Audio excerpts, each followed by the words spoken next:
Today I'm going to show you how easy it is to can pasta sauce from Mrs. Wages. Well, hi guys, welcome back to Linda's Pantry, and today I'm going to be canning for you.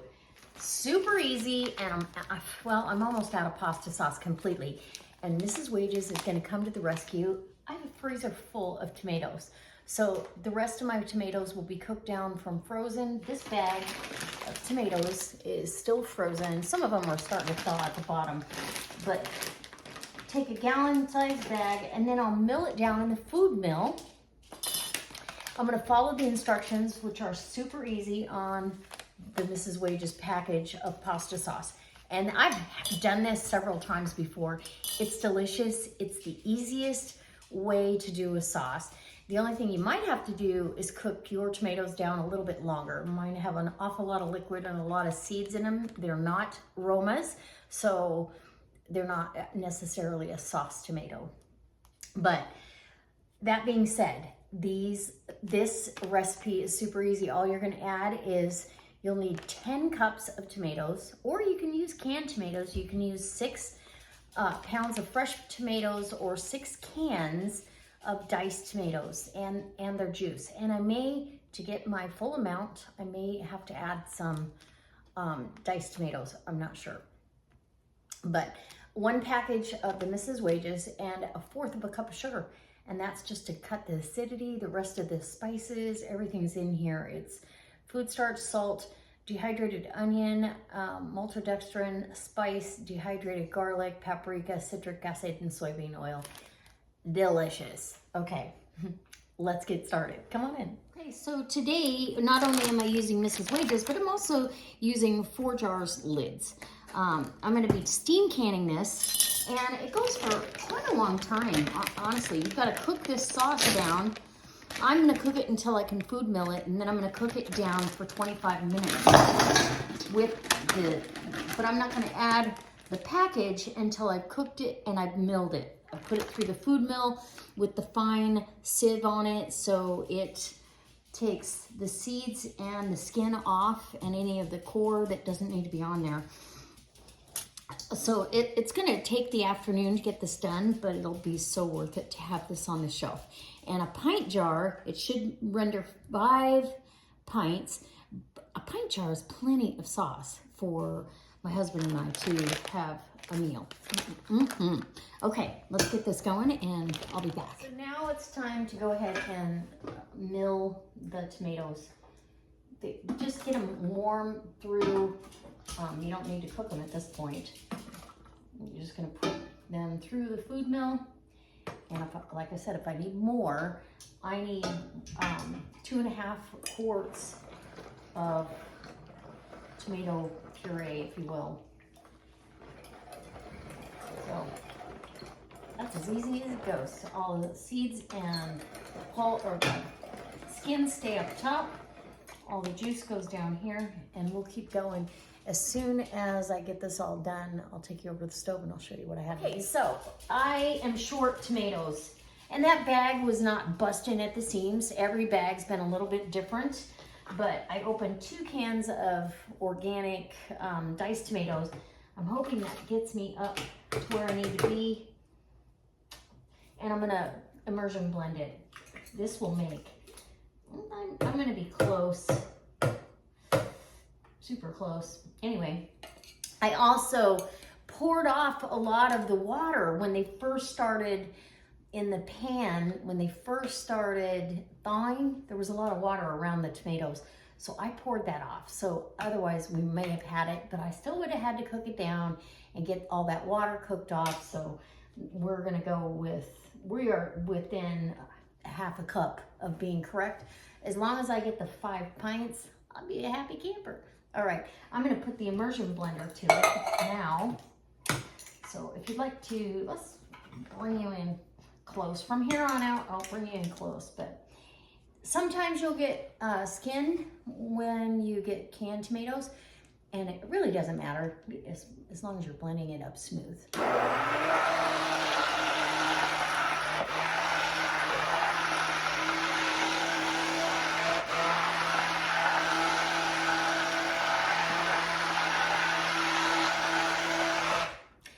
And if I really wanted to make sure that I get enough sauce, I could add one more can. I kind of feel like I'm gonna need it. And then we'll just have extra sauce, but we're gonna go with this. Now I could run it through another sieve because it does have some seeds in there, but I don't mind. I honestly, any of my homemade sauces always had seeds and now and then a piece of skin, which I detest, but what do you do? Okay, this goes back on the stove to simmer with Mrs. Wage's package. I'm gonna do that in this pot right here. I'll try to link these Cuisinart contour pots that I have. I absolutely love them. I see a little bit of skin here on the can tomatoes. Okay, I'm gonna get this all in here and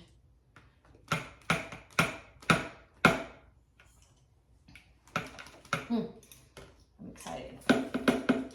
Nothing better than homemade pasta sauce. Down we go. It's almost to that thin or thick consistency that we want. So, but as I cook it down, I'm not gonna have quite as much as I need. So I believe I'm gonna add one more can just because I wanna make sure that I can cook this down and have it thick enough in the 25 minutes.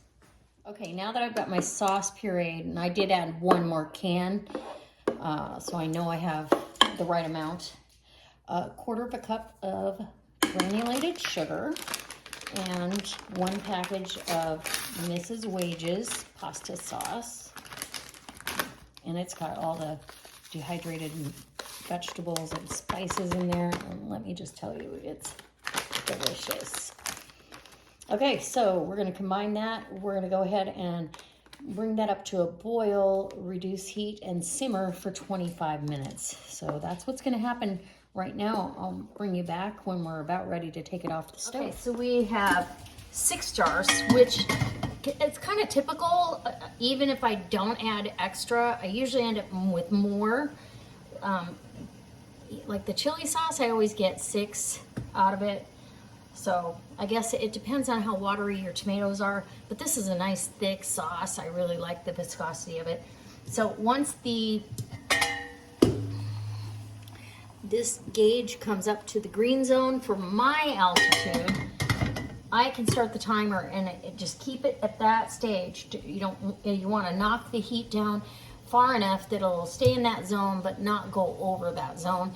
And you're gonna need a steady stream, hold on, of steam coming out of this vent hole. I'm gonna point it towards me so it's not going up onto my cabinets. And we'll wait for that. Once that starts, we'll do the timing for 40 minutes and I'll see you back here when I'm pulling them out. So these have come down and cooled. When the timer went off after 40 minutes, I kind of set the lid on here so it lets some of the steam out. Just let it out before I take the lid off, but I can tell all the jars are already sealed. So it's a success and they're beautiful. Look at that. I'm gonna let these sit until tomorrow, wash the jars, label them, and get them on the shelf. And there you go. 6 beautiful pints of pasta sauce. And probably the easiest way you'll ever have to make pasta sauce. It's just super easy. And as you saw, you can use your home canned tomatoes or homegrown tomatoes, sorry. Or you can use your homegrown tomatoes. You can also add the canned tomatoes. You can do the recipe a little, I can't talk. So you can use homegrown tomatoes as well as home canned. No. So you can use homegrown tomatoes as well as prepackaged canned tomatoes from the grocery store. You can do the whole recipe one way or another. I just didn't have quite enough and I added the tomatoes from Costco. So here we have our end result. It's going to be great to have this on the shelf. And as always, guys, I hope that you'll leave me a comment. Let me know how you do your pasta sauce. And if you're canning in a steam canner yet, I'd love to hear your experience. If not, I'm going to leave you a link. All right. See you next time. Bye. So I hope you guys try this sauce. It's absolutely delicious and it's so easy to do.